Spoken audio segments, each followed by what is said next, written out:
नमस्कार. काजल्स रेसिपीजमध्ये आपल्या सगळ्यांचं स्वागत आहे. उशिरा का होईना पण पावसाने हजेरी लावली आहे आणि पाऊस पडल्यानंतर सगळ्यांना आठवतात ती म्हणजे मस्त अशी गरमागरम कांदा भजी. चला तर मग बनवूयात मस्त कुरकुरीत अशी कांदा भजी, तेही सोडा वगैरे न वापरता. छान अशी ही कुरकुरीत होतात आणि जास्त तेलकटसुद्धा होत नाहीत. एकदा या पद्धतीने कांदा भजी नक्की करून पहा. व्हिडिओ संपूर्ण पहा, व्हिडिओ कुठेही स्किप करू नका. रेसिपी थोडी जरी आवडली ना तर रेसिपीसाठी एक लाईक नक्की करा. चला तर मग आपल्या या छानशा रेसिपीला सुरुवात करूयात. इथे मी 4 मीडियम साईजचे कांदे उभे असे चिरून घेतलेले आहेत आणि कांदा एकदम पातळ असा चिरून घ्यायचा आहे आणि तो असा मोकळा करून घ्यायचा आहे. कांदा चिरत असताना कांद्याच्या पाठीमागचा जो पांढरा भाग आहे ना तो काढून घ्यायचा, म्हणजे कांदा व्यवस्थित मोकळा होतो. याच्यामध्ये आता आपण चवीसाठी मिरची घालणार आहोत. इथे मी हिरवी मिरची वापरलेली आहे. तुम्ही लाल तिखटसुद्धा वापरू शकता. पाव चमचा हळद घालत आहे. त्यासोबत पाव चमच्याला थोडासा कमी मी ते ओवा घालत आहे. ओवा थोडासा हातावरती चोळून घालायचा आहे आणि तिखटाचं प्रमाण तुम्ही तुमच्या आवडीनुसार कमी जास्ती करू शकता. थोडीशी कोथिंबीर घालत आहे आणि चवीनुसार आपल्याला याच्यामध्ये मीठ घालायचं आहे. तुम्हाला हवं असेल ना तर थोडीशी कढीपत्त्याची पानंसुद्धा तुम्ही बारीक चिरून याच्यामध्ये घालू शकता. व्यवस्थित असं मिक्स करून घ्यायचं आहे. मीठ छान असं कांद्याला चोळून घ्यायचं आहे. यामुळे कांद्याला पाणी सुटलं जातं आणि त्यामध्येच आपल्याला पीठ भिजवून घ्यायचं आहे. एक 5 ते 10 मिनटं कांदा असाच ठेवून द्यायचा, म्हणजे त्याला छान असं पाणी सुटलं जातं. जर तुमच्याकडे जास्त वेळ नसेल ना तर तुम्ही लगेचच पीठ भिजवून घेऊ शकता. पण जर कांद्याला जास्त पाणी सुटलं नसेल ना तर त्याच्यामध्ये तुम्हाला थोडंसं वरून एक्स्ट्रा पाणी घालावं लागेल. व्यवस्थित कांद्याला मीठ चोळून घ्यायचं आणि एक 5 ते 10 मिनटं आपल्याला साईडला ठेवून द्यायचं आहे, म्हणजे त्याला छान असं पाणी सुटलं जातं आणि त्या सुटलेल्या पाण्यामध्येच आपल्याला पीठ भिजवून घ्यायचं आहे. एक 5 ते 10 मिनटं मी हे साईडला ठेवून दिलं होतं. आता आपण लगेचच पीठ भिजवायला घेऊयात. याच्यामध्ये आता आपल्याला पीठ घालायचं आहे. इथे मी 3 टेबलस्पून तांदळाचं पीठ घेतलेलं आहे.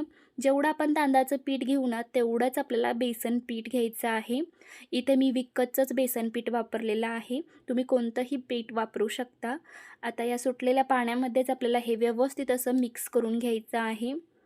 जर तुम्हाला असं वाटत असेल की कांद्याला जास्त पाणी सुटलं गेलं नाही, पीठ व्यवस्थित भिजलं जात नाही, तर तुम्ही थोडंसं पाण्याचा वापर करू शकता. पण जास्तही पाण्याचा वापर करू नका. कांद्याला सुटलेलं जे पाणी असतं ना त्यामध्येच पीठ भिजवायचं, म्हणजे एक भजी छान होतात. अशा पद्धतीचं आपल्याला हे पीठ तयार करून घ्यायचं आहे. जास्त पिठाचा वापर करायचा नाही, असा कांदा पिठामध्ये दिसला गेला पाहिजे. पिठाचा जर जास्त वापर केला ना तर भजी खाताना नुसतंच पीठ पीठ लागतं. यासाठी कांदा असा दिसला गेला पाहिजे.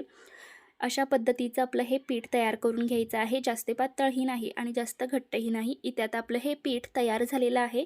लगेचच आता आपण भजी तळायला घेऊयात. गॅसवरती तेल मी आधीच गरम करण्यासाठी ठेवून दिलं होतं. तेल गरम झालेलं आहे. एकदम जास्तही तेल गरम करायचं नाही, कडकडीत धूर येईपर्यंत.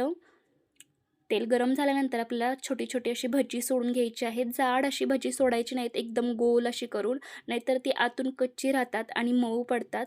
जसा हातात कांदा येईल ना तशा पद्धतीने भजी सोडून द्यायची, म्हणजे छान अशी वरून कुरकुरीत भजी होतात. एकदम मस्त लागतात खायला.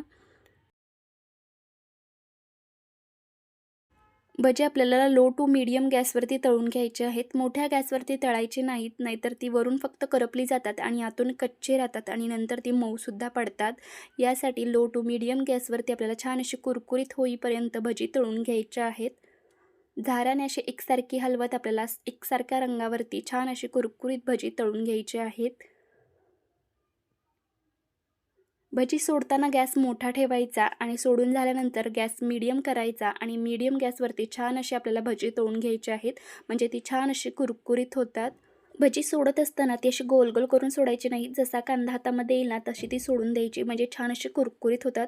जर आपण अशी गोल गोल करून सोडली ना तर ती आतून कच्ची राहण्याची सुद्धा शक्यता असते आणि ते मऊसुद्धा पडतात. यासाठी जसा कांदा हातामध्ये येईल ना तशी ती सोडून द्यायची, म्हणजे छान अशी कुरकुरीत भजी तयार होतात. मस्त अशी आपली इथे भजी तळली गेलेली आहेत. अशा रंगावरती आपल्याला छान अशी तळून घ्यायची आहेत. काढून घेऊयात आणि उरलेली पण आपल्याला याच पद्धतीने तळून घ्यायचे आहेत. इथे मी सगळे भजी तळून घेतलेले आहेत. मस्त गरमागरम कांदा भजी आपली इथे तयार झालेली आहेत. तुम्ही बघू शकता किती छान ही तयार झालेली आहेत. दिसायला जेवढी ही भजी छान दिसत आहेत ना, चवीलाही अप्रतिम लागतात आणि त्याच्याहून जास्त ही कुरकुरीत झालेली आहेत. एकदा या पद्धतीने भजी नक्की करून पहा. तुम्ही बघू शकता याचा एकदम असा चुरा होऊन गेलेला आहे. त्याच्यावरूनही तुम्हाला कळत असेल की भजी किती कुरकुरीत झालेली आहेत. रेसिपी कशी वाटली हे कमेंटद्वारे नक्की कळवा. रेसिपी थोडी जरी आवडली असेल ना, तर रेसिपीसाठी एक लाईक जरूर करा आणि आपण आपल्या चॅनेलवर नवीन असाल तर चॅनेलला नक्की सबस्क्राईब करा. आणि आजचा व्हिडिओ पाहिल्याबद्दल धन्यवाद.